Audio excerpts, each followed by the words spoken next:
రోజు ముఖ్యమంత్రి గారిని ఒప్పించి నాటి ముఖ్యమంత్రి గారిని మెప్పించి చాలామంది దాన్ని రకరకాల చేయాలని ప్రయత్నం చేసిన మొదలైతే దారిలా పడదాం అని చెప్పి 15% రిజర్వేషన్ తీసుకురావడం అనేది నాకు నా జీవితంలో చాలా హ్యాపీ అనిపించింది. ఎందుకంటే ఫ్యూచర్లో 100% ఏదో ఒక రోజు గుర్తుపెట్టుకోండి, ఏదో ఒక రోజు వైన్ బార్ అండ్ రెస్టారెంట్లో మొత్తం టోటల్గా వీళ్ళే అమ్మాలి. ఈ వృత్తి అనేటువంటి పరిస్థితి గ్యారెంటీ వస్తుంది, ఈ జాతికి వస్తుంది.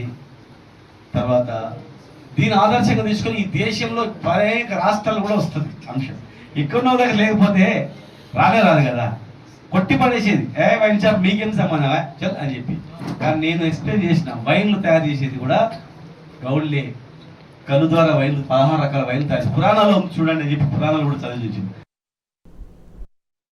రోజు ముఖ్యమంత్రి గారిని ఒప్పించి నాటి ముఖ్యమంత్రి గారిని మెప్పించి చాలామంది దాన్ని రకరకాల చేయాలని ప్రయత్నం చేసిన మొదలైతే దారిలా పడదాం అని చెప్పి 15% రిజర్వేషన్ తీసుకురావడం అనేది నాకు నా జీవితంలో చాలా హ్యాపీ అనిపించింది. ఎందుకంటే ఫ్యూచర్లో 100% ఏదో ఒక రోజు గుర్తుపెట్టుకోండి, ఏదో ఒక రోజు వైన్ బార్ అండ్ రెస్టారెంట్లో మొత్తం టోటల్గా వీళ్ళే అమ్మాలి. ఈ వృత్తి అనేటువంటి పరిస్థితి గ్యారెంటీ వస్తుంది, ఈ జాతికి వస్తుంది. తర్వాత దీని ఆదర్శంగా తీసుకొని ఈ దేశంలో అనేక రాష్ట్రాలు కూడా వస్తుంది అంశం. ఎక్కడో దగ్గర లేకపోతే రాదు కదా, కొట్టి పడేసేది వైన్ షాప్ మీకేం సంబంధమా చల్ అని చెప్పి. కానీ నేను ఎక్స్ప్లెయిన్ చేసిన వైన్లు తయారు చేసేది కూడా గౌళ్ళే. కళ్ళు ద్వారా వైన్లు 16 రకాల వైన్లు తయారు పురాణాలు చూడండి అని చెప్పి పురాణాలు కూడా చదివి చూసింది.